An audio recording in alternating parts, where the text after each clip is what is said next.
கல்யாணம் எதுக்கு உனக்கு இப்போ? நீ கல்யாணம் பண்ணாம கடைசி வரைக்கும் அம்மா அப்பா கூட இருந்துறியா? ஏமா ஜாலியா இருக்கும். ஐயோ கல்யாணம் பண்ணிட்டு எங்களை விட்டு போயிருவியா? நீங்க இருக்க முடியாதே.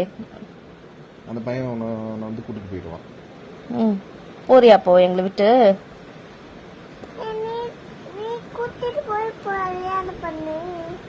அதாம்மா நான் கூட்டு போய் கல்யாணம் பண்ணி வச்சுட்டு இப்ப நான் வந்துருவேன். நாங்க இருக்க முடியாதே உன் கூட. நான் இருக்க முடியாது, நானும் அம்மா இருக்க முடியாதுல்ல. என்ன பண்ணலாம்? ஓகேவா? ஓகேவா? ஓகேவா? அத விடுங்கடா சாவி. பையன் பாத்துடலாமா அப்போ?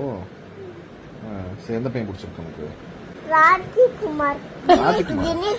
தினேஷ் சித்தப்பா. தினேஷ் சித்தப்பா. கல்யாணம் பண்றதுக்கு உனக்கு என்ன பையன் பிடிக்கும்? சித்தப்பா பிடிக்கும் கல்யாணம் பண்றதுக்கு.